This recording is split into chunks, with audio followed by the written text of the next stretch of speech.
ग्यारस माता की कहानी। एक बूढ़ी माँ ने एक बार एकादशी का व्रत रखा। बड़ी ही भाव भक्ति से पूजा अर्चना की। उन्हें वृद्धावस्था में क्या बाधा थी। वे तो अपने पुत्र पौत्र की सुख सुविधा के लिए व्रत रखने लगी थी। वे दिन भर तो जरा कठोर मन करके अपनी प्यास को रोके रही। दिन में पूजा पाठ किया, कथा सुनी और पंडित जी को मिट्टी के पात्र में भर कर पानी और ऋतु फल दान में दिए। दोनों भर भर कर वितरण किया। उन्हें गर्मी के कारण बहुत बेचैनी हो रही थी। इस कारण से बड़ी देर तक पानी में पड़ी रही और पानी के कुल्ला करती रही, मुंह धोती रही। तब कहीं थोड़ा बहुत धैर्य बंध पाया। धूप तो तेज पड़ ही रही थी, इस कारण बार बार मुंह सूख रहा था। बूढ़ी माँ बहुत बेचैन हो रही थी। एक बुढ़ापा और दूसरे भयंकर गर्मी। वृद्धावस्था की स्थिति को कुछ दूसरी ही प्रकार की होती है। जैसे तैसे रो धो के दिन कट पाया। अब पहाड़ सी रात सामने थी, उसको काटना बड़ा ही कठिन दिखाई दे रहा था। खटिया पर पड़े शांति नहीं मिल रही थी। वे बार बार करवट बदल रही थी। अनेक बार वे बाहर जाती और भीतर आती। उन्हें घर के अंदर शांति नहीं थी। वे पड़ी पड़ी एकादशी माता का स्मरण करती रही। वे कहती रही कि हे माता जी, आप मेरी लाज रखिए, आप ही मुझे शक्ति दे दीजिएगा जिससे मैं भली भांति आपका व्रत कर सकूं और ये पहाड़ सी रात शांति पूर्वक व्यतीत हो सके। प्यास के कारण बूढ़ी माँ की बेचैनी तो बढ़ ही रही थी। उन्होंने धैर्य रखने का बहुत प्रयास किया, किंतु सहनशीलता की सीमा टूट गई और वे घबराकर एकदम चिल्ला पड़ी। बोली कि बचाओ बचाओ। अम्मा का चिल्लाना सुनकर परिवार भर के नर नारी, बच्चे और पड़ोसी एकत्रित होकर बूढ़ी अम्मा की खटिया के समीप पहुंच गए। सबने पूछा कि अम्मा जी, आपको क्या हो गया है? आप क्यों चिल्ला पड़ी थी? आप इस वृद्धावस्था में एक कठिन व्रत क्यों कर रही हैं? अम्मा जी, शक्ति से ही भक्ति होती है। थोड़ी ही देर में वे फिर से बोली कि अरे, हमारे तो प्राण ही निकलने जा रहे हैं। मेरी छाती पर ठंडे पानी का घड़ा रख दीजिए। नातियों ने दादी की छाती पर ठंडे पानी का पात्र रख दिया। तब कहीं उन्हें थोड़ा बहुत आराम मिला और थोड़ी देर के लिए उन्होंने अपनी आंखें बंद कर ली। एकादशी माता ने सोचा कि ये बूढ़ी अम्मा है तो बहुत कठोर, जरा जाकर उसकी परीक्षा लेना चाहिए। वे आधी रात को मुर्गा बनकर टेर लगाने लगी। मुर्गा की आवाज सुनकर दादी जल्दी से उठी और बाहर जाकर आसमान की ओर देखा, किंतु आसमान में कहीं उन्हें प्रातःकालीन तारा नहीं दिखाई दिया। वे सोचने लगी कि ये मुर्गा क्यों और कैसे बोल गया है। उन्हें प्यास तो बढ़ ही रही थी। थोड़ा बहुत उनका मन भी विचलित होने लगा था, किंतु अंत में उन्होंने दृढ़ निश्चय किया कि मैं अब व्रत को पूर्ण करके ही छोड़ूंगी, चाहे भले ही मेरे प्राण निकल जाए। ये सोचकर फिर वे खटिया पर शिथिल होकर लेट गए। थोड़ी ही देर में एकादशी माता ने उनकी फिर से परीक्षा लेनी चाहिए। एक छोटी सी बालिका एक गिलास में शरबत लेकर उनके सिरहाने खड़ी हो गई और जोर से बोली कि दादी जी, सवेरा हो गया है, आप हाथ मुंह धोकर शरबत पी लीजिए। पहले तो शरबत का गिलास देखकर उनका मन ललचाने लगा, किंतु अचानक व्रत का स्मरण हो आया और उन्होंने सोचा कि मैं किसी भी प्रकार से अभी शरबत नहीं पी सकती हूँ और वे शांति पूर्वक अपनी घटिया पर लेट गई। फिर थोड़ी ही देर में उन्हें ऐसा लगा कि जैसे किसी ने उन्हें पानी के कुएं में पटक दिया हो। वे बड़ी देर तक उस कुएं में हाथ पांव चलाती रही, किंतु उन्होंने अपने मुंह में पानी की एक बूंद भी नहीं जाने दी और वे दृढ़ता पूर्वक अपना व्रत पालती रही। थोड़ी ही देर में न जाने कहां से सामने आग जलने लगी, जिससे भारी गर्मी पड़ने लगी। प्यास के कारण प्राण निकलने लगे, किंतु बूढ़ी अम्मा का कुछ भी नहीं बिगड़ पाया। वे जहां की तहां मुस्कुराती हुई बैठी रही। थोड़ी ही देर में बाहर प्रकाश दिखाई देने लगा। ऐसा लगा कि जैसे सवेरा हो गया हो। बूढ़ी अम्मा ने जब बाहर निकल कर देखा तो समझ गई कि अभी सवेरा होने में 3-4 घंटे की देरी है। यह जानकर वे शांति पूर्वक इधर उधर घूमने फिरने लगी। एकादशी माता ये बात अच्छी तरह से समझ गई कि ये बूढ़ी अम्मा किसी भी प्रकार से अपने व्रत से नहीं टल सकती है। वे उनके सत्य व्रत को अच्छी तरह से समझ गई। सवेरा होते ही बूढ़ी माँ ने स्नान किया, भगवान का पूजन पाठ किया, एकादशी माता की कथा सुनी, ब्राह्मणों को दक्षिणा देकर भोजन कराया। तब कहीं उन्होंने जल ग्रहण किया। कन्याओं को भोजन कराने के बाद अम्मा ने भोजन किया। उस श्रेष्ठ व्रत के प्रताप से बूढ़ी अम्मा की आयु में वृद्धि हो गई। उनका घर परिवार हरा भरा हो गया। घर में अब उनके कोई अभाव नहीं रहता। वे हर तरह के सुख साधनों से संपन्न हो गई। नाती नतीनों से उनका घर भर गया और वे उसी दिन से 12 महीने की एकादशी का व्रत करने लगी। एकादशी माता के व्रत के प्रताप से इस संसार में हर प्रकार के सुख भोग कर अंत में वैकुंठ धाम को चली गई। ऐसा है तुरंत फल देने वाला एकादशी माता का व्रत। कामिका एकादशी व्रत कथा। कुंती पुत्र धर्मराज युधिष्ठिर कहने लगे कि हे भगवान, आषाढ़ शुक्ल देवशयनी एकादशी तथा चातुर्मास महात्म्य मैंने भली प्रकार से सुना है। अब आप कृपा करके श्रावण कृष्ण एकादशी का क्या नाम है सो बताइए। श्री कृष्ण भगवान कहने लगे कि हे युधिष्ठिर, इस एकादशी की कथा एक समय स्वयं ब्रह्मा जी ने देवर्षि नारद से कही थी। वही मैं तुमसे कहता हूँ। नारद जी ने ब्रह्मा जी से पूछा था कि हे पितामह, श्रावण मास के कृष्ण पक्ष की एकादशी की कथा सुनने से मेरी इच्छा है। उसकी क्या नाम है, क्या विधि है और उसका महत्म क्या है, सो कृपा करके कहिए। नारद जी के ये वचन सुनकर ब्रह्मा जी ने कहा, हे नारद, लोकों के हित के लिए तुमने बहुत सुंदर प्रश्न किया है। श्रावण मास की कृष्ण एकादशी का नाम कामिका है। उसके सुनने मात्र से वाजपेय यज्ञ का फल मिलता है। इस दिन शंख चक्र गदाधारी विष्णु भगवान का पूजन होता है, जिनके नाम श्रीधर हरि विष्णु माधव मधुसूदन है।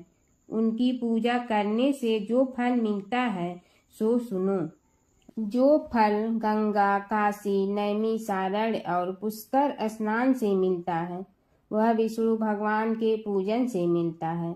जो फल सूर्य व चंद्र ग्रहण पर कुरुक्षेत्र और काशी में स्नान करने से, समुद्र व सहित पृथ्वी दान करने से, सिंह राशि के बृहस्पति में, गोदावरी और गंडकी नदी में स्नान से भी प्राप्त नहीं होता, वह विष्णु भगवान के पूजन से मिलता है।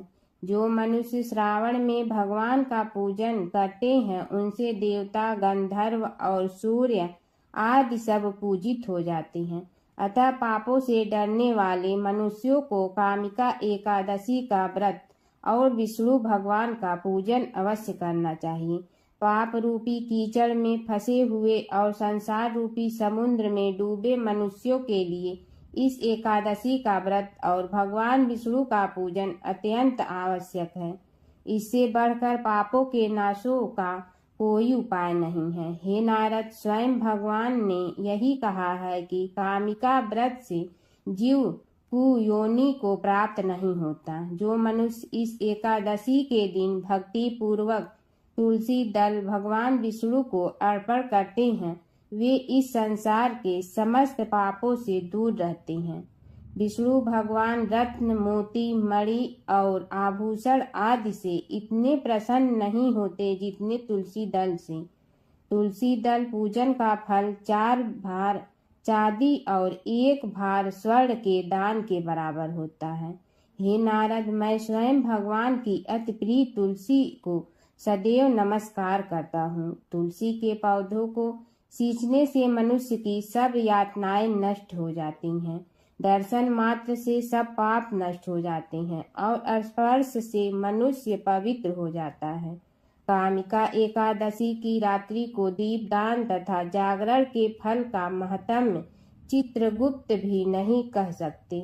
जो इस एकादशी की रात्रि को भगवान के मंदिर में दीपक जलाते हैं, उनके पितर स्वर्ग लोक में अमृत पान करते हैं तथा जो घी या तेल का दीपक जलाते हैं, वे 100 करोड़ दीपकों से प्रकाशित होकर सूर्य लोक को जाते हैं। ब्रह्मा जी कहते हैं कि हे नारद, ब्रह्मा हत्या तथा भ्रूण हत्या आदि पापों को नष्ट करने वाली इस कामिका एकादशी का व्रत मनुष्य को यत्न के साथ करना चाहिए। कामिका एकादशी के व्रत का महत्म श्रद्धा से सुनने और पढ़ने वाला मनुष्य सभी पापों से मुक्त होकर विष्णु लोक जाता है। दूसरी कथा। एक गांव में एक वीर क्षत्रिय रहता था। एक दिन किसी कारणवश उसकी ब्राह्मण से हाथापाई हो गई और ब्राह्मण की मृत्यु हो गई। अपने हाथों मरे गए ब्राह्मण की क्रिया उस क्षत्रिय ने करनी चाहिए, परंतु पंडितों ने उसे क्रिया में शामिल होने से मना कर दिया। ब्राह्मणों ने बताया कि तुम पर ब्रह्मा हत्या का दोष है। पहले प्रायश्चित कर इस पाप से मुक्त हो, तब हम तुम्हारे घर भोजन करेंगे। इस पर क्षत्रिय ने पूछा कि इस पाप से मुक्त होने के क्या उपाय हैं। तब ब्राह्मणों ने बताया कि श्रावण माह के कृष्ण पक्ष की एकादशी को भक्ति भाव से भगवान श्रीधर का व्रत एवं पूजन कर ब्राह्मणों को भोजन करा के दक्षिणा के साथ आशीर्वाद प्राप्त करने से इस पाप से मुक्ति मिलेगी। पंडितों के बताए हुए तरीके पर व्रत कराने वाली रात में भगवान श्रीधर ने क्षत्रिय को दर्शन देकर कहा कि तुम्हें ब्रह्मा हत्या का पाप से मुक्ति मिल गई है। इस व्रत के करने से ब्रह्म हत्या आदि के सभी पाप नष्ट हो जाते हैं और लोक में सुख भोग कर प्राणी अंत में विष्णु लोक को जाते हैं। इस कामिका एकादशी के महात्म्य के श्रवण व पठन से मनुष्य स्वर्ग लोक को प्राप्त करते हैं। बोलो विष्णु भगवान की जय। एक समय की बात है कि विष्णु भगवान का विवाह लक्ष्मी जी के साथ निश्चित हो गया। विवाह की तैयारी होने लगी। सभी देवताओं को निमंत्रण भेजे गए, परंतु गणेश जी को निमंत्रण नहीं दिया। कारण जो भी रहा हो, अब भगवान विष्णु की बारात जाने का समय आ गया। सभी देवता अपनी पत्नियों के साथ विवाह समारोह में आए। उन सब ने देखा कि गणेश जी कहीं दिखाई नहीं दे रहे हैं। तब वे आपस में चर्चा करने लगे कि क्या गणेश जी को कोई न्योता नहीं दिया है या स्वयं गणेश जी ही नहीं आए हैं। सभी को इस बात पर आश्चर्य होने लगा। तभी सब ने विचार किया कि विष्णु भगवान से ही इसका कारण पूछा जाए। विष्णु भगवान से पूछने पर उन्होंने कहा कि हमने गणेश जी के पिता भोलेनाथ महादेव को न्योता भेजा है। यदि गणेश जी अपने पिता के साथ आना चाहते हैं तो आ जाते। अलग से न्योता देने की कोई आवश्यकता भी नहीं थी। दूसरी बात यह है कि उनको 1.25 मन मूंग, 1.25 मन चावल, 1.25 मन घी और 1.25 मन लड्डू का भोजन दिन भर में चाहिए। यदि गणेश जी नहीं आएंगे तो कोई बात नहीं। दूसरे के घर जाकर इतना सारा खाना पीना अच्छा भी नहीं लगता। इतनी वार्ता कर ही रहे थे कि किसी एक ने सुझाव दिया, यदि गणेश जी आ भी जाए तो उनके द्वारपाल बनाकर बैठा देंगे कि आप घर की याद रखना। आप तो चूहे पर बैठकर धीरे धीरे चलोगे तो बारात से बहुत पीछे रह जाओगे। यह सुझाव भी सबको पसंद आ गया तो विष्णु भगवान ने भी अपनी सहमति दे दी। होना क्या था कि इतने में गणेश जी वहां आ पहुंचे और उन्हें समझा बुझा कर घर की रखवाली करने बैठा दिया गया।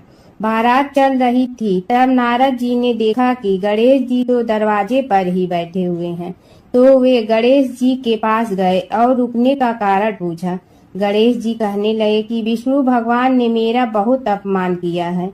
नारद जी ने कहने लगे कि अपनी मूसक देना को आगे भेज दे तो वह रास्ता खोद देगी, जिससे उनके वाहन धरती में धंस जाएंगे। तब आपको सम्मान पूर्वक बुलाना पड़ेगा।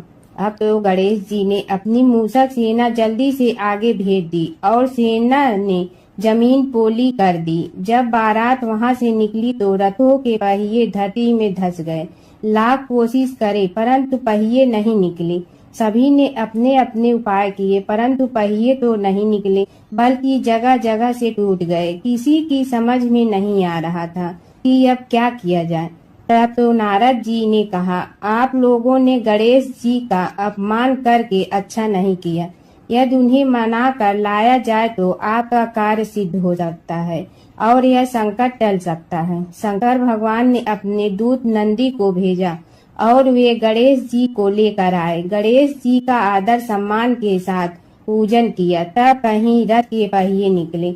अब रथ के पहिए निकल के परंतु टूट गए तो उन्हें सुधारे गए। पास के खेत में खाती काम कर रहा था, उसे बुलाया गया। खाती अपना कार्य करने के पहले श्री गणेशाय नमः कहकर गणेश जी की वंदना मन ही मन करने लगा। देखते ही देखते खाती ने सभी पहियों को ठीक कर दिया।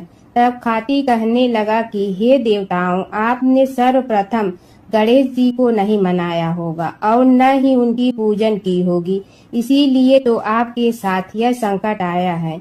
हम तो मूर्ख अज्ञानी हैं, फिर भी पहले गणेश जी को पूजते हैं, उनका ध्यान करते हैं। आप लोग तो देवतागण हैं, फिर भी आप गणेश जी को कैसे भूल गए। अब आप लोग भगवान श्री गणेश जी की जय बोल कर जाएं तो आपके सब काम बन जाएंगे और संकट कट जाएंगे।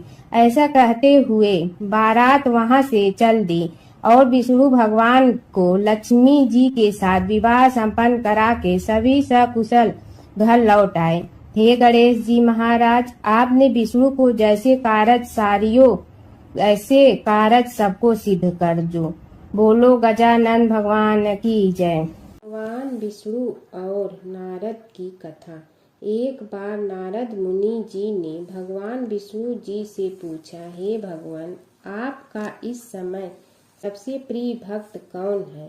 अब विष्णु तो भगवान हैं, सो झट से समझ गए अपने भक्त नारद मुनि की बात और मुस्कुरा कर बोले, मेरा सबसे प्रिय भक्त उस गांव का एक किसान है। यह सुनकर नारद मुनि जी थोड़ा निराश हुए और फिर से एक प्रश्न किया, हे भगवान, आपका बड़ा भक्त तो मैं हूँ, तो फिर सबसे प्रिय क्यों नहीं। भगवान विष्णु जी ने नारद मुनि जी से कहा, इसका जवाब तो तुम खुद ही दोगे। जाओ, एक दिन उसके घर रहो और फिर सारी बात मुझे बताना। नारद मुनि जी सुबह सवेरे मुंह अंधेरे उस किसान के घर पहुंच गए। देखा अभी अभी किसान जगा है और उसने अब सबसे पहले अपने जानवरों को चारा देता, फिर मुंह धोता, दैनिक कार्यों से निवृत्त होता, जल्दी जल्दी भगवान का नाम लिया, रूखी सूखी रोटी खाकर जल्दी जल्दी अपने खेतों पर चला गया। सारा दिन खेतों में काम किया और शाम को वापस घर आया। जानवरों को अपनी जगह बांधा, उन्हें चारा पानी डाला, हाथ धोया, मुंह धोया, फिर थोड़ी देर भगवान का नाम लिया, फिर परिवार के संग बैठकर खाना खाया और कुछ बातें की और फिर से सो गया।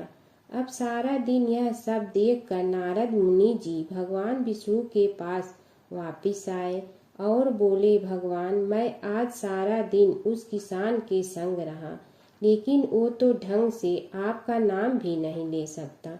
उसने थोड़ी देर सुबह, थोड़ी देर शाम को और भी जल्दी जल्दी आपका ध्यान किया और मैं तो 24 घंटे सिर्फ आपका ही नाम जपता हूँ। क्या आपका सबसे प्रिय भक्त वो गरीब किसान ही है। भगवान विष्णु जी ने नारद की बात सुनकर कहा, अब इसका जवाब भी तुम मुझे खुद ही देना। और भगवान विष्णु जी ने एक कलश अमृत से भरा नारद मुनि को थमाया और बोले, इस कलश को लेकर तुम तीनों लोकों की परिक्रमा कर के आओ, लेकिन ध्यान रहे अगर एक बूंद भी अमृत नीचे गिरा तो तुम्हारी सारी भक्ति और पुण्य नष्ट हो जाएगी। नारद मुनि तीनों लोकों की परिक्रमा करके जब भगवान विष्णु के पास वापस आए तो खुश होकर बोले, भगवान मैंने एक बूंद भी अमृत नीचे नहीं गिरने दिया। विष्णु भगवान ने पूछा, और इस दौरान तुमने मेरा नाम कितना बार लिया, मेरा स्मरण कितनी बार किया?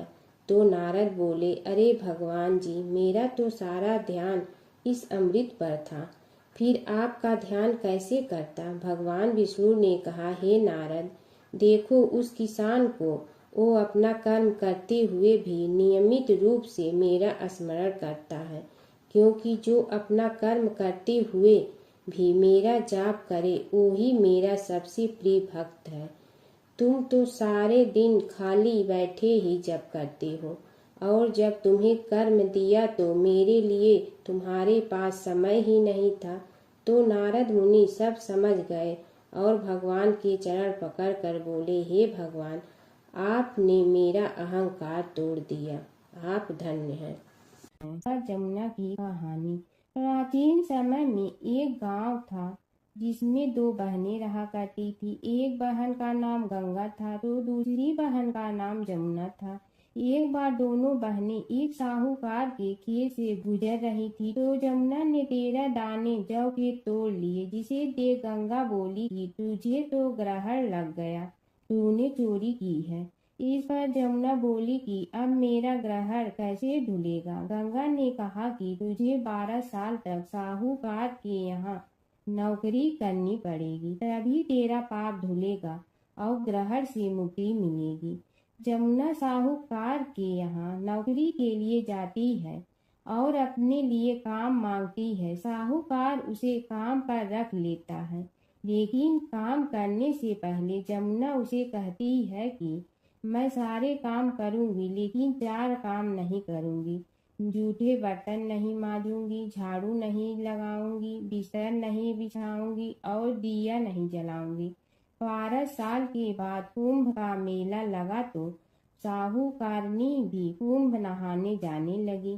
जमुना ने उसे जाते देख कहा कि कुंभ के मेले में मेरी बहन गंगा मिलेगी तो उसे यह सोने का टक्का दे देना, इससे वह अपने हाथों में सुंदर चूड़ियां पहन लेगी। साहूकारनी ने कुंभ के मेले में गंगा को वह सोने का टका दे दिया। गंगा ने उनसे वह टका लेते हुए कहा कि मेरी बहन को कहना कि उसके 12 वर्ष पूरे हो गए हैं, अब वह वहां वापिस आ जा। साहूकार व साहूकारनी वापिस घर आए तब जमुना मटके में पानी भर रही थी। दोनों जमुना से बोले कि हमने सोने का वह टका तेरी बहन गंगा को दे दिया था और उसने कहा है कि तेरे 12 वर्ष पूरे हो गए हैं, इसलिए अब तुम वापिस जाओ। यह समाचार सुनते ही जमुना सहस्त्र धारा में बदल गई और बहने लगी। जमुना जी का यह रूप देखकर साहूकार और साहूकारनी परेशान हो गई थी। हमारे घर में जमुना माता ने काम किया, हमें तो अब ग्रहण लग गया है, हम यह ग्रहण कैसे उतारेंगे। जमुना भागकर गंगा माता के पास चली गई। गंगा ने जमुना से पूछा कि तुम साहूकारनी से कुछ कहकर आई हो या ऐसे ही बिना बताए आ गई। तब जमुना बोली कि मैं तो कुछ भी बताकर नहीं आई हूँ। गंगा ने कहा कि जा उन्हें धीरज दे आ, नहीं तो उन्हें जीवन भर असंतोष ही रहेगा। गंगा के कहने पर जमुना माता ने साहूकारनी को सपने में दर्शन दिए और कहा कि तुम दोनों उल्टे माथे क्यों पड़े हो, जाओ उठकर खाओ पियो। तब दोनों बोले कि हम कैसे उठे, हमें तो ग्रहण लगा है। क्योंकि हमने उल्टे सीधे और पता नहीं कितने नीच कार्य आपसे कराए हैं। तब जमुना जी बोली कि तुम्हें ग्रहण नहीं लगा है, ग्रहण तो मुझे लगा था कि मैंने तुम्हारे खेत से 13 दाने जौ के चुराए थे। मैं तो अपना ग्रहण उतारने तुम्हारे घर आई थी। मेरा ग्रहण तुम्हारे घर में 12 वर्ष तक रहने से उतर गया है और मेरी मुक्ति हो गई है। जमुना जी ने कहा कि तुम्हें कोई ग्रहण नहीं लगा है, उल्टे मेरे 12 वर्ष तक यहाँ रहने से तुम्हारी भी मुक्ति हो गई है। यह कहकर जमुना जी स्वप्न से चली गई। दोनों उठकर देखते हैं कि उनके घर में पहले से भी अधिक धन हो गया है। हे जमुना माता, जैसे आपने साहूकार व साहूकारनी की मुक्ति कराई, वैसे ही आप अपने सभी भक्तों की करना। नगर बसेरे की कहानी। किसी गांव में एक भाट व एक जाट रहता था। दोनों में घनिष्ठ मित्रता थी। एक बार जाट अपनी बहन के घर जाने को तैयार हुआ तो भाट अपनी ससुराल जाने को तैयार हुआ। दोनों साथ चल पड़े तो रास्ते में रुककर एक कुएं की मुंडेर पर बैठ गए। जाट ने भाट से कहा कि नगर बसेरा कर लेते हैं। इस पर भाट बोला कि तू ही नगर बसेरा कर ले, मैं तो अपनी ससुराल जा रहा हूँ, वहाँ खूब खातिर होगी मेरी, तू कर ले नगर बसेरा। जाट वहीं कुएं के पास बैठ पानी की घंटी और चावल का दाना लेकर नगर बसेरा करने लगा। नगर बसेरा करने के साथ जाट कहने लगा कि नगर बसेरा जो करे सो मल धोवे पाँव, ताता माड़ा तापसी देगी मेरी माँ, माँ देगी मावशी तेगी द्वारका का वास, मीठा मीठा घास वृंदावन का वास, 5 कुल्ठी छठी रास, मेरी जीवड़ो श्री कृष्ण के पास, डालू पानी हो जाए घी, झट से निकल जाए मेरा जी। यह सब कर कर के वह जाट बहन के पास चल पड़ा। जाट की बहन ने भाई के आने पर उसकी खातिर की। खी बूढ़ा के साथ भाई को जिमाया। दोनों ने बैठकर ढेर सारी बातें की। इधर भाट अपने ससुराल पहुंचा तो वहां आग लगी हुई थी। आग बुझाने वह भी लग गया, जिसमें हाथ मुंह भी काले हो गए और खुद भी थोड़ा सुलझ गया। ना रोटी ना पानी के लिए ही किसी ने पूछा। एक पड़ोसन आई तो उसने भाट की सास को कहा कि जमाई आया है, जरा उस आओ भगत कर लो। बुढ़िया बोली कि सब कुछ तो जल गया है, अब कहाँ से आओ भगत करूं।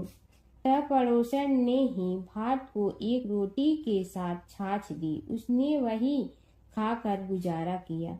शाम को दोनों फिर घर की ओर चल पड़े और रास्ते में मिल गए और एक दूसरे का हाल पूछा। भाट बोला कि मेरी ससुराल में तो आग लगी हुई थी, आग बुझाते मैं खुद काला हो गया हूँ, ना रोटी मिली ना पानी। जाट बोला कि मेरी तो बहुत खातिर हुई। फिर बोला कि मैंने कहा था ना कि नगर बसेरा कर ले, अब कर ले, लेकिन भाट ने फिर मना कर दिया।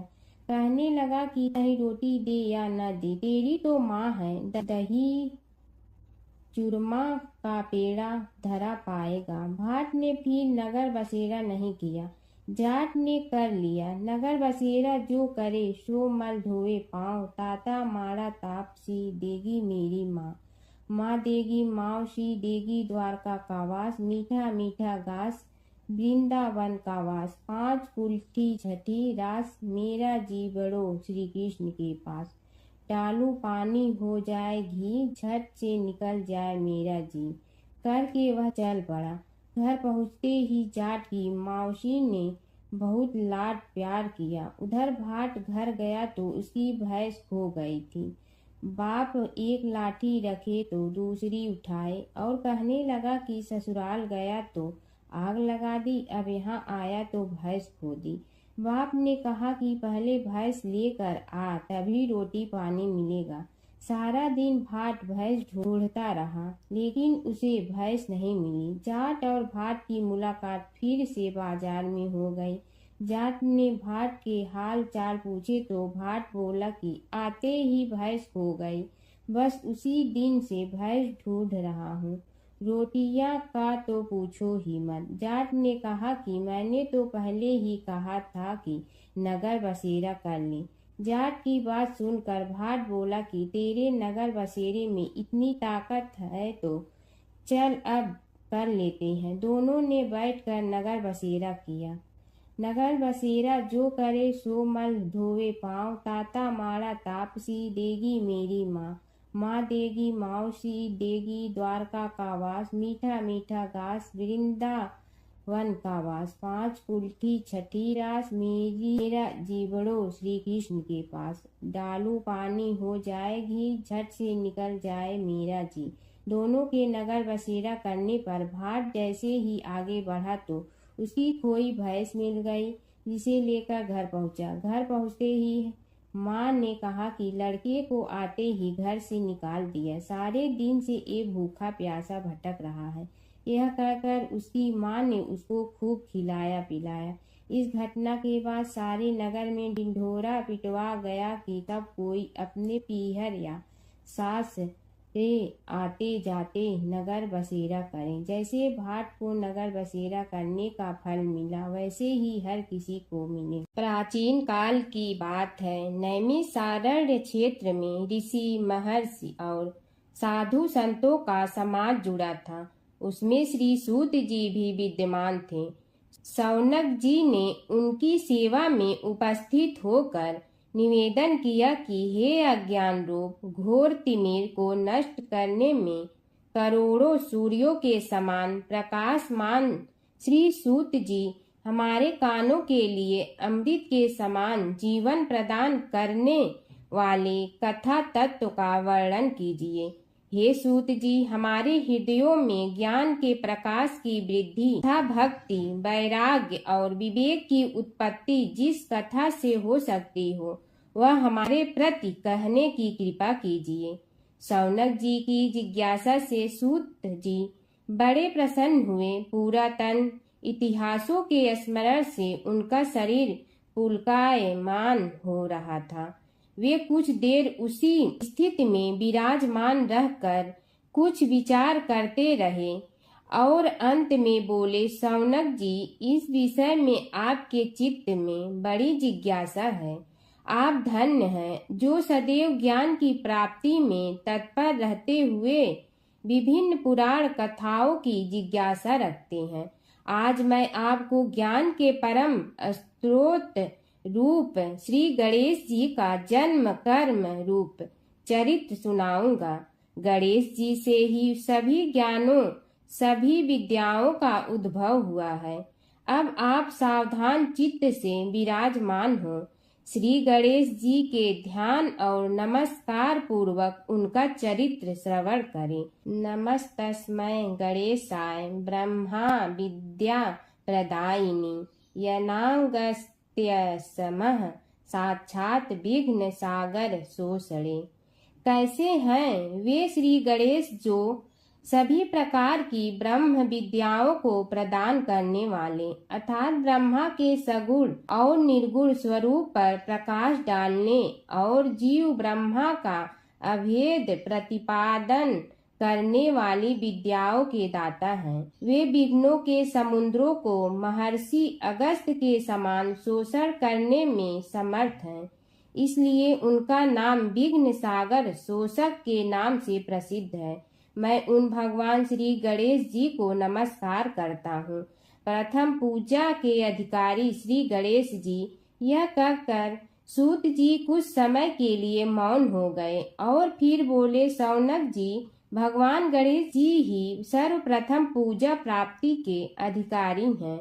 किसी भी देवता की पूजा करो, पहले उनकी पूजा करो।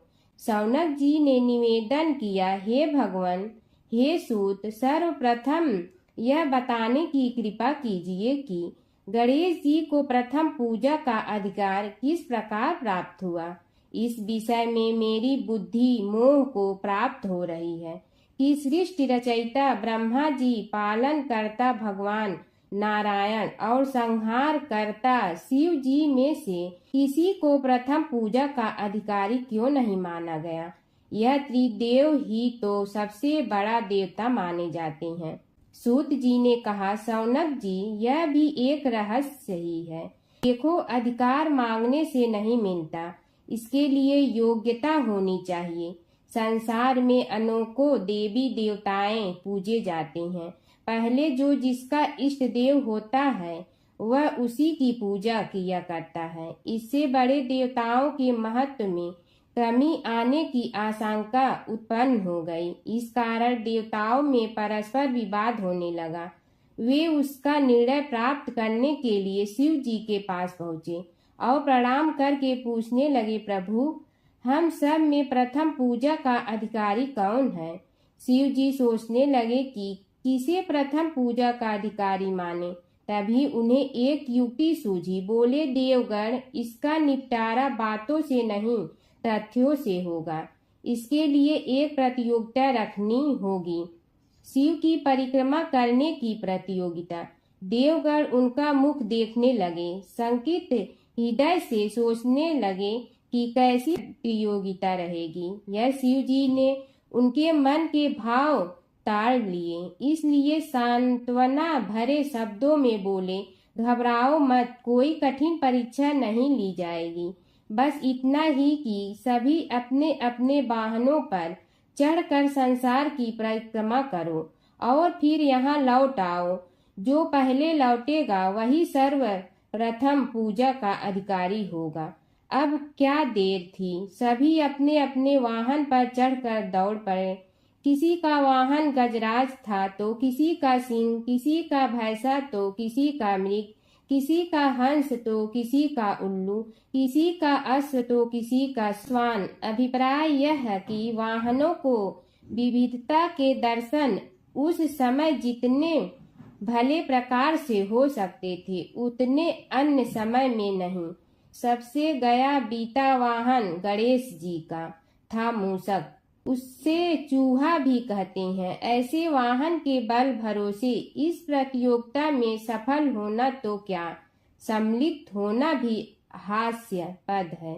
गणेश जी ने सोचा, छोड़ो, क्या होगा प्रतियोगिता में भाग लेने से, हम तो यहाँ बैठे रह कर ही तमाशा देखेंगे। वे बहुत देर तक विचार करते रहे। अंत में उन्हें एक युक्ति सूझी। शिव जी स्वयं ही जगदाता हैं, यह संसार उन्हीं का प्रतिबिंब है, तब क्यों न इन्हीं की परिक्रमा कर ली जाए। इनकी परिक्रमा करने से ही संसार की परिक्रमा हो जाएगी। ऐसा निश्चय कर उन्होंने मूषक पर चढ़कर शिव जी की परिक्रमा की और उनके समक्ष जा पहुँचे। शिव जी ने कहा, तुमने परिक्रमा पूर्ण कर ली? उन्होंने उत्तर दिया, जी हाँ। शिव जी सोचने लगे कि इसे तो यहीं घूमते हुए देखा, फिर परिक्रमा कैसे कराया। देवताओं का परिक्रमा करके लौटना आरंभ हुआ और उन्होंने गणेश जी को वहां बैठे देखा तो माथा ठनक गया। फिर भी साहस करके बोले, अरे तुम विश्व की परिक्रमा के लिए नहीं गए? गणेश जी ने कहा, अरे मैं कब का यहाँ आ गया। देवता बोले, तुम्हें तो कहीं भी नहीं देखा। गणेश जी ने उत्तर दिया, देखते कहाँ से, समस्त संसार शिव जी में विद्यमान है। इनकी परिक्रमा करने से ही संसार की परिक्रमा पूर्ण हो गई। सूत जी बोले, शौनक, इस प्रकार गणेश जी ने अपनी बुद्धि के बल पर ही विजय प्राप्त कर ली। उनका कथन सत्य था, इसलिए कोई विरोध करता भी तो कैसे। बस उसी दिन से गणेश जी की प्रथम पूजा होने लगी। सूत जी बोले, हे शौनक जी, यह एक तथ्य है कि गणेश जी ही उसके पात्र हैं। वे बड़े देवता का भी कार्य सिद्धि में विघ्न उपस्थित होने पर उन विघ्न राज का आश्रय न लिया हो। हे शौनक, वे देव भी बड़े दयालु हैं। नाम तो शिव जी का ही आशुतोष है, किंतु वे सर्वात्मा और सर्वरक्षक प्रभु तो शिव जी की अपेक्षा भी शीघ्र ही प्रकट हो जाते हैं। उनका भक्त कभी किसी संकट में नहीं पड़ता। यदि प्रारब्ध वशात कभी किसी विपत्ति में पड़ भी जाता है तो गणेश्वर की उपासना करने पर उनके अनुग्रह से उनके समस्त दुख दूर होकर परम सुख की प्राप्ति होती है। शौनक ने कहा, हे सूत जी, हे महाभाग, हे प्रभु, मैं गणेश जी के विभिन्न चरित्रों का अध्ययन करना चाहता हूँ, तो मुझे बताइए कि किस ग्रंथ का अवलोकन करूँ। हे दयामय, आपको तो उनके समस्त चरित्र विदित है कि यदि आप ही उन्हें सुनाने की कृपा करें तो मेरा अत्यधिक उपकार होगा। सूत जी बोले, हे शौनक भगवान, गणेश्वर के इतने चरित्र हैं कि उन सब का कथन इस जीवा से संभव नहीं, क्योंकि प्रभु अनंत, प्रभु चरित्र अनंता वाली बात समस्त विद्वान ऋषि मुनि कहते हैं। फिर भी गणेश जी प्रथम पूजा के अधिकारी होने के कारण समस्त देव चरित्रों में जुड़े हुए हैं, इसलिए उनका प्रभाव भी सर्वाधिक व्यापक है। हे मुने, हे शौनक, वे भगवान सर्व समर्थ हैं, वे सभी का तिरस्कार करने में समर्थ हैं, किंतु उनका तिरस्कार कोई भी नहीं कर सकता। यह त्रिलोक्य उन्हीं भगवान के संकेत पर नित्य करता है, इसकी समस्त क्रियाएं उन्हीं की इच्छा पर आश्रित हैं। हे शौनक भगवान गणेश्वर स्वयं कहते हैं, शिवे विष्णु च शक्तौ च सूर्ये मयि निराधिप यो भेद बुद्धि योग स सम्य योगो मतो मम। हे नरेश्वर, हे वरेण्य, शिव, विष्णु, शक्ति, सूर्य और मुझ गणेश में जो अभेद बुद्धि योग है, मेरे मत में वही सम्यक योग है। इससे यह भी सिद्ध है कि समस्त देवता उन्हीं के स्वरूप हैं, वे ही भगवान विभिन्न कार्य रूपों के अनुसार अपना भिन्न भिन्न नाम रखते हैं। हे मुनि श्रेष्ठ, उन सब देवताओं के चरित्र भी उन्हीं गणराज के चरित्र हैं। यद्यपि सब चरित्र एक ही ग्रंथ में मिलने में संभव नहीं है, फिर भी गणेश्वर के अनेकों प्रमुख चरित्रों का वर्णन गणेश पुराण में हुआ है। राजा सोमकांत का वृत्तांत कथन। शौनक जी ने पूछा, हे प्रभु, गणेश पुराण का आरंभ किस प्रकार हुआ, यह मुझे बताने की कृपा करे। इस पर सूत जी ने कहने लगे, हे शौनक, यद्यपि गणेश पुराण है तो बहुत प्राचीन, क्योंकि भगवान गणेश्वर तो आदि हैं। न जाने कब से गणेश जी अपने उपासकों पर कृपा करते चले आ रहे हैं। उनके अनंत चरित्र हैं, जिनका संग्रह एक महापुराण का रूप ले सकता है। उसे एक बार भगवान नारायण ने नारद जी को और भगवान ने शंकर और जगन जननी पार्वती जी को सुनाया था। बाद में वही पुराण संक्षेप रूप में ब्रह्मा जी ने महर्षि वेद व्यास को सुनाया और फिर व्यास जी ने महर्षि भृगु को सुनाया। भृगु ने कृपा करके सौराष्ट्र के एक राजा सोमकांत को सुनाया था। तब से वह पुराण अनेक कथाओं में विस्तृत होता रहा और अनेक कथाओं से रहित होता हुआ अनेक रूप में प्रचलित है। शौनक जी ने पूछा, भगवान, आप यह बताने का कष्ट करें कि राजा सोमकांत कौन था, उसने महर्षि से गणेश पुराण का श्रवण कहाँ किया था, उस पुराण के श्रवण से उसे क्या क्या उपलब्धियां हुई। हे नाथ, मुझे श्री गणेश्वर की कथा के प्रति उत्कंठा बढ़ती ही जा रही है। सूत जी बोले, हे शौनक, सौराष्ट्र के देवनगर नाम की एक प्रसिद्ध राजधानी थी। वहाँ का राजा सोमकांत था। वह अपनी प्रजा का पुत्र के समान पालन करता था। वह वेद ज्ञान संपन्न, शस्त्र विद्या में पारंगत एवं प्रबल प्रतापी राजा, समस्त राजाओं में मान्य तथा अत्यंत वैभवशाली था। उसका ऐश्वर्य कुबेर के भी ऐश्वर्य को लज्जित करता था। उसने अपने पराक्रम से अनेकों देश जीत लिए थे। उसकी पत्नी अत्यंत रूपवती, गुणवती, धर्माज्ञा एवं पतिव्रत धर्म का पालन करने वाली थी। वह सदैव अपने प्राणनाथ की सेवा में लगी रहती थी। उसका नाम सुधर्मा था। जैसे वह प्रतिव्रता थी, वैसे ही राजा भी एक पत्नी व्रता का पालन करने लगा। उसके हेमकांत नामक एक सुंदर पुत्र था। वह भी सभी विद्याओं का ज्ञाता और अस्त्र शस्त्रादि के अभ्यास में निपुण हो गया था। यह सभी श्रेष्ठ लक्षणों से संपन्न सद्गुणी एवं प्रजा जनों के हितों का अत्यंत पोषक था। इस प्रकार राजा सोमकांत स्त्री पुत्र पशुवाहन राज्य एवं प्रतिष्ठा आदि से सब प्रकार सुखी था। उससे दुख तो था ही नहीं। सभी राजागण उसका हार्दिक सम्मान करते थे तथा उसकी श्रेष्ठ कीर्ति भी संसार व्यापी थी। परंतु युवावस्था के अंत में सोमकांत को घृणित कोष्ठ रोग हो गया। उसके अनेक उपचार किए गए किंतु कोई लाभ नहीं हुआ। रोग शीघ्रता से बढ़ने लगा और उसके कीड़े पड़ गए।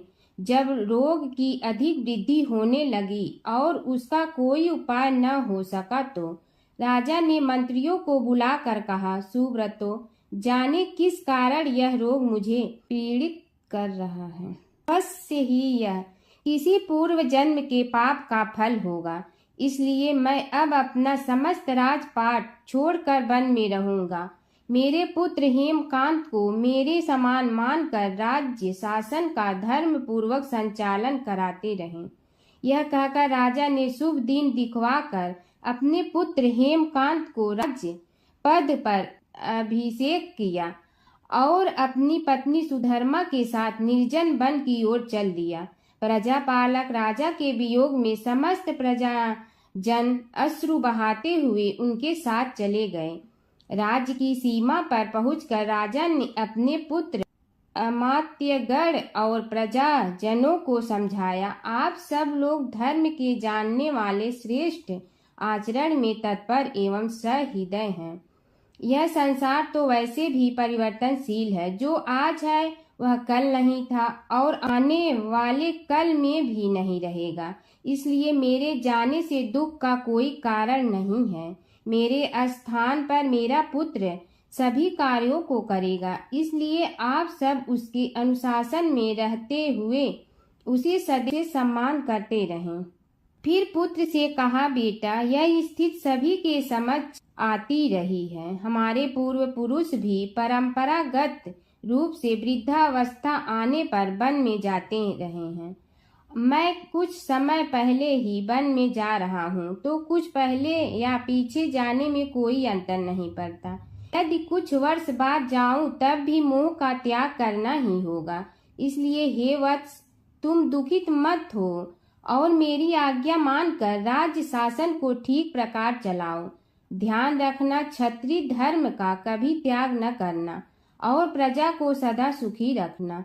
इस प्रकार राजा सोमकांत ने सभी को समझा बुझाकर वहां से वापस लौट आया और स्वयं अपनी पतिव्रता भार्या के साथ वन में प्रवेश किया। पुत्र हेमकांत के आग्रह से उसने सुबल और ज्ञान गम्य नामक 2 आत्माओं को भी साथ ले लिया। उन सब ने एक समतल एवं सुंदर स्थान देखकर वहां विश्राम किया। तभी उन्हें एक मुनि कुमार दिखाई दिया। राजा ने उससे पूछा, तुम कौन हो, कहाँ रहते हो? यदि उचित समझो तो मुझे बताओ। मुनि बालक ने कोमल बाणी में कहा, मैं महर्षि भृगु का पुत्र हूँ। मेरा नाम च्यवन है। हमारा आश्रम निकट में ही है। अब आप भी अपना परिचय दीजिए। राजा ने कहा, मुनि कुमार, आपका परिचय पाकर मुझे बड़ी प्रसन्नता हुई। मैं सौराष्ट्र के देवनगर नामक राज्य का अधिपति रहा हूँ। अब अपने पुत्र को राज्य देकर मैंने अरण्य की शरण ली है। मुझे कुष्ठ रोग अत्यंत पीड़ित किए हुए हैं। उसकी निवृत्ति का कोई उपाय करने वाला हो तो कृपा कर मुझे बताइए। मुनि कुमार ने कहा, मैं अपने पिताजी से अपना वृतांत कहता हूँ, फिर वे जैसा कहेंगे आपको बताऊंगा। यह कहकर मुनि बालक चला गया और कुछ देर में ही आकर बोला, राजन, मैंने आपका वृतांत अपने पिताजी को बताया। उनकी आज्ञा हुई है कि आप सब मेरे साथ आश्रम में चलकर उनसे भेंट करें, तभी आपके रोग के विषय में भी विचार किया जाएगा। राजा सोमकांत के पूर्व जन्म का वृत्तांत भृगु द्वारा वर्णन। राजा अपनी पत्नी और अमात्यों के सहित च्यवन के साथ साथ भृगु आश्रम में जा पहुंचा और उन्हें प्रणाम कर बोला, हे भगवान, हे महर्षि, मैं आपकी शरण हूँ, आप मुझ कुष्ठी पर कृपा कीजिए। महर्षि बोले, राजन, यह तुम्हारे किसी पूर्व जन्म कृत पाप का ही उदय हो गया है। इसका उपाय मैं विचार करके बताऊंगा। आज तो तुम सब स्नान आज से निवृत्त होकर रात्रि विश्राम करो। महर्षि की आज्ञा अनुसार सबने स्नान भोजन आदि के उपरांत रात्रि व्यतीत की और प्रातः काल स्नान आदि नित्य कर्मों से निवृत्त होकर महर्षि की सेवा में उपस्थित हुए। महर्षि ने कहा, राजन, मैंने तुम्हारे पूर्व जन्म का वृत्तांत जान लिया हूँ और यह भी विदित कर लिया है कि किस पाप के फल से तुम्हें इस रोग की प्राप्ति हुई है। यदि तुम चाहो तो उसे सुना दूं। राजा ने हाथ जोड़कर निवेदन किया, बड़ी कृपा होगी मुनिनाथ, मैं उसे सुनने के लिए उत्कंठित हूँ। महर्षि ने कहा, तुम पूर्व जन्म में एक धनवान वैश्य के लाडले पुत्र थे।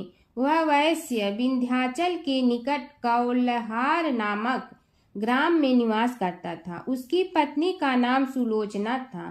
तुम उसी वैश्य दंपत के पुत्र हुए। तुम्हारा नाम कामद था। तुम्हारा लालन पालन बड़े लाड चाव से हुआ। उन्होंने तुम्हारा विवाह एक अत्यंत सुंदरी वैश्य कन्या से कर दिया था, जिसका नाम कुटुम्बिनी था। यद्यप तुम्हारी भार्या सुशीला थी और तुम्हें सदैव धर्म में निरत देखना चाहती थी, किंतु तुम्हारा स्वभाव वासनांध होने के कारण दिन प्रतिदिन उज्जवल होता जा रहा था। किंतु माता पिता भी धार्मिक थे, इसलिए उनके सामने तुम्हारी उज्ज्वलता दबी रही। परंतु माता पिता की मृत्यु के बाद तुम निरंकुश हो गए और अपनी पत्नी की बात भी नहीं मानते थे। तुम्हें अनाचार में प्रवृत्त देखकर उसे दुख होता था, तो भी उसका कुछ बस न चलता था। तुम्हारी उन्मत्तता चरम सीमा पर थी। अपनों से भी द्वेष और क्रूरता का व्यवहार किया करते थे। हत्या आदि कराते थे। तुम्हारे लिए सामान्य बात हो गई। पीड़ित व्यक्तियों ने तुम्हारे विरुद्ध राजा से पुकार की। अभियोग चला और तुम्हें राज्य की सीमा से भी बाहर चले जाने का आदेश हुआ। तब तुम घर छोड़कर किसी निर्जन वन में रहने लगे। उस समय तुम्हारा कार्य लोगों को लूटना और हत्या करना ही रह गया। एक दिन मध्याह्न काल था। गुणवर्धक नामक एक विद्वान ब्राह्मण उधर से निकला। बेचारा अपनी पत्नी को लिवाने के लिए ससुराल जा रहा था। तुमने उस ब्राह्मण युवक को पकड़कर लूट लिया। प्रतिरोध करने पर उसे मारने लगे तो वह चित्कार करने लगा, मुझे मत मार, मत मार, देख मेरा दूसरा विवाह हुआ है। मैं पत्नी को लेने के लिए जा रहा हूँ। किंतु तुम तो क्रोधवश में ऐसे लीन हो रहे थे कि तुमने उसकी बात सुनकर भी नहीं सुनी। जब उसे मारने लगे तो उसने श्राप दे दिया, अरे हत्यारे, मेरी हत्या के पाप से तो सहस्त्र कल्प तक घोर नरक भोगोगे। तुमने उसकी कोई चिंता न की और सिर काट लिया। राजन, तुमने ऐसी ऐसी एक नहीं बल्कि अनेक निरीह हत्याएं की थी, जिनकी गणना करना भी पाप है। इस प्रकार इस जन्म में तुमने घोर पाप कर्म किए थे, किंतु बुढ़ापा आने पर जब अशक्त हो गए तब तुम्हारे साथ जो क्रूर कर्मा थे वे भी किनारा कर गए। उन्होंने सोच लिया कि अब तो इसे खिलाना भी पड़ेगा, इसलिए मरने दो यहीं। अमोघ प्रभाव गणेश उपासना का कथन। राजन, अब तुम निरालंब थे, चल फिर तो सकते ही नहीं थे। भूख से पीड़ित रहने के कारण रोगों ने भी घेर लिया। उधर से जो कोई निकलता तुम्हें घृणा की दृष्टि से देखता हुआ चला जाता। तब तुम आहार की खोज में बड़ी कठिनाई से चलते हुए एक जीर्ण शीर्ण देवालय में पहुंचा। उसमें भगवान गणेश्वर की प्रतिमा विद्यमान थी। तब न जाने किस पुण्य के उदय होने से तुम्हारे मन में गणेश जी के प्रति भक्ति भाव जागृत हुआ। तुम निराहार रहकर उनकी उपासना करने लगे। उससे तुम्हें सब कुछ मिला और रोग भी कम हुआ। राजन, तुमने अपने साथियों की दृष्टि बचाकर बहुत सा धन एक स्थान पर गाड़ दिया था। अब तुमने उस धन को उसे देवालय के जीर्णोद्धार में लगाने का निश्चय किया। शिल्पी बुलाकर उस मंदिर को सुंदर और भव्य बनवा दिया। इस कारण कुख्याति सुख्याति में बदलने लगी। फिर यथा समय तुम्हारी मृत्यु हुई। यमदूतों ने पकड़कर तुम्हें यमराज के समक्ष उपस्थित किया। यमराज तुमसे बोले, जीव, तुमने पाप और पुण्य दोनों ही किए हैं और दोनों का ही भोग तुम्हें भोगना है, किंतु पहले पाप का फल भोगना चाहते हो पुण्य का। इसके उत्तर में तुमने प्रथम अपने पुण्य कर्मों के भोग की इच्छा प्रकट की और इसीलिए उन्होंने तुम्हें राजकुल में जन्म लेने के लिए भेज दिया। पूर्व जन्म में तुमने भगवान गणाध्यक्ष का सुंदर एवं भव्य मंदिर बनवाया था, इसलिए तुम्हें सुंदर देह की प्राप्ति हुई। यह कहकर महर्षि भृगु कुछ रुके। उन्होंने देखा कि राजा को इस वृतांत पर शंका हो रही है। तभी महर्षि के शरीर में असंख्य विकराल पक्षी उत्पन्न होकर राजा की ओर झपटे। उनकी चोंच बड़ी तीक्ष्ण थी, जिनसे वे राजा के शरीर को नोच नोच कर खाने लगे। उसके कारण उत्पन्न असहनीय पीड़ा से व्याकुल हुए राजा ने महर्षि के समक्ष हाथ जोड़कर निवेदन किया, प्रभु, आपका आश्रम तो समस्त द्वेष आदि से परे है और यहाँ मैं आपकी शरण में बैठा हूँ। तब यह पक्षी मुझे आकर ही क्यों पीड़ित कर रहे हैं? हे मुनिनाथ, इनसे मेरी रक्षा कीजिए। महर्षि ने राजा के अंतर्वचन सुनकर सांत्वना देते हुए कहा, राजन, तुमने मेरे वचनों में शंका की थी और जो मुझ सत्यवादी के कथन में शंका करते हैं, उसे खाने के लिए मेरे शरीर से इसी प्रकार पक्षी प्रकट हो जाते हैं, जो कि मेरे हुंकार करने पर भस्म हो जाया करते हैं। यह कर महर्षि ने हुंकार की और तभी वे समस्त पक्षी भस्म हो गए। राजा श्रद्धावनत होकर उनके समक्ष अश्रुपात करता हुआ बोला, प्रभु, अब आप पाप से मुक्त होने का उपाय कीजिए। महर्षि ने कुछ विचार कर कहा, राजन, तुम पर भगवान गणेश्वर की कृपा सहज रूप से है और वे ही प्रभु तुम्हारे पापों को भी दूर करने में समर्थ हैं। इसलिए तुम उनके पाप नाशक चरित्रों का श्रवण करो।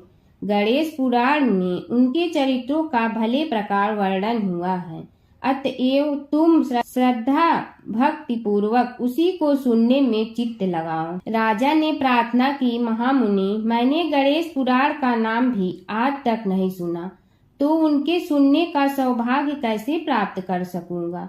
हे नाथ, आपसे अधिक ज्ञानी और प्रकांड विद्वान और कौन हो सकता है? आप ही मुझ पर कृपा कीजिए।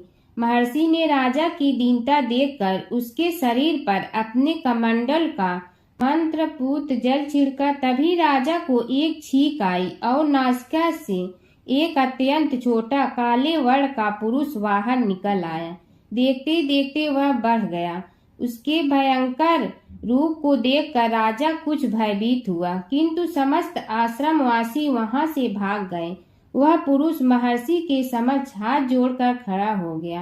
उन्होंने उसकी ओर देखा और कुछ उच्च स्वर में बोले, तू कौन है? क्या चाहता है? वह बोला, मैं साक्षात पाप हूँ। समस्त पापियों के शरीर में मेरा निवास है। आपके मंत्रपूत जल के स्पर्श से मुझे विवश होकर राजा के शरीर से बाहर निकलना पड़ा है। अब मुझे बड़ी भूख लगी है, बताइए क्या खाऊं और कहाँ रहूं? महर्षि बोले, तू उस आम के अवकाश स्थान में निवास कर और उसी वृक्ष के पत्ते खाकर जीवन निर्वाह कर। यह सुनते ही वह पुरुष आम के वृक्ष के पास पहुंचा, किंतु उसके स्पर्श मात्र से वह वृक्ष जलकर भस्म हो गया। फिर जब पाप पुरुष को रहने के लिए कोई स्थान दिखाई न दिया तो वह भी अंतर्हित हो गया। हर व्रत कथा के साथ पढ़ी और सुनी जाने वाली लपसी तपसी की यह कहानी। एक तपसी था। तपसी हमेशा भगवान की तपस्या में लीन रहता था। लपसी रोजाना सवा सेर की लपसी बनाकर भगवान का भोग लगाकर जीम लेता था। एक दिन दोनों लड़ने लगे। तपसी बोला, मैं रोज भगवान की तपस्या करता हूँ, इसलिए मैं बड़ा हूँ। लपसी बोला, मैं रोज भगवान को सवा सेर लपसी का भोग लगाता हूँ, इसलिए मैं बड़ा हूँ। नारद जी वहाँ से गुजर रहे थे। दोनों को लड़ता देखकर उनसे पूछा कि तुम क्यों लड़ रहे हो। तपसी ने खुद के बड़ा होने का कारण बताया और लपसी ने अपना कारण बताया। नारद जी बोले, तुम्हारा फैसला मैं करूँगा। दूसरे दिन लपसी और तपसी नहाकर अपनी रोज की भक्ति करने आए तो नारद जी ने छुपकर 1.25 करोड़ की एक एक अंगूठी उन दोनों के आगे रख दी। तपसी की नज़र उस अंगूठी पर पड़ी जो उसने चुपचाप अंगूठी उठाकर अपने नीचे दबा ली। तब लपसी की नज़र अंगूठी पर पड़ी, लेकिन उसने ध्यान नहीं दिया। भगवान को भोग लगाकर लपसी खाना खाने लगा। नारद जी सामने आए तो दोनों ने पूछा कि कौन बड़ा, तो नारद जी ने तपसी से खड़ा होने को कहा। वो खड़ा हुआ तो उसने नीचे दबी अंगूठी दिखाई पड़ी। नारद जी ने लपसी से कहा, तपस्या करने के बाद भी तुम्हारी चोरी करने की आदत नहीं गई, इसलिए लपसी बड़ा है और तुम्हें तुम्हारी तपस्या का कोई फल भी नहीं मिलेगा। तपसी शर्मिंदा होकर माफ़ी मांगने लगा। उसने नारद जी से पूछा, मुझे मेरी तपस्या का फल कैसे मिलेगा। नारद जी ने कहा, यदि कोई गाय और कुत्ते की रोटी नहीं बनाएगा तो फल तुम्हें मिलेगा। यदि कोई ब्राह्मण को भोजन करवा कर दक्षिणा नहीं देगा तो फल तुम्हें मिलेगा। यदि कोई साड़ी के साथ ब्लाउज नहीं देगा तो फल तुझे मिलेगा। यदि कोई दिए से दिया जलाएगा तो फल तुम्हें मिलेगा। यदि कोई सारी कहानी सुने लेकिन तुम्हारी कहानी नहीं सुने तो फल तुझे मिलेगा। उसी दिन से हर व्रत कथा कहानी के साथ लपसी तपसी की कहानी भी सुनी और कही जाती है। ओम जय जगदीश हरे स्वामी, जय जगदीश हरे। भक्त जनों के संकट क्षण में दूर करे। ओम जय जगदीश हरे। जो ध्यावे फल पावे, दुख बिन दे मन का। सुख संपत्ति घर आवे, कष्ट मिटे तन का। ओम जय जगदीश हरे। मात पिता तुम मेरे, शरण कहूँ किसकी। तुम बिनय और न दूजा, आस करूँ जिसकी। ओम जय जगदीश हरे। तुम पूर्ण परमात्मा, तुम अंतर्यामी। पार ब्रह्म परमेश्वर, तुम सबके स्वामी। ओम जय जगदीश हरे। तुम बिंदा के सागर, तुम पालन करता। मैं मूरख कल काम, कृपा करो भरता। ओम जय जगदीश हरे। तुम हो ये कय गोचर, सबके प्राणपति। किस विधि मिलूं दया में, तुमको मैं कुमति। ओम जय जगदीश हरे। दीन बंधु दुख हरता, तुम रक्षक मेरे। अपने हाथ उठाओ, द्वार पड़ा तेरे। ओम जय जगदीश हरे। विषय विकार मिटा, पाप हरो देवा। श्रद्धा भक्ति बढ़ाओ, संतन की सेवा। ओम जय जगदीश हरे। तन मन धन सब तेरा, स्वामी सब कुछ है तेरा। तेरा तुझको अर्पण, क्या लागे मेरा। ओम जय जगदीश हरे। जय जगदीश हरे स्वामी, जय जगदीश हरे। भक्त जनों के संकट क्षण में दूर करे। ओम जय जगदीश हरे स्वामी, जय जगदीश हरे।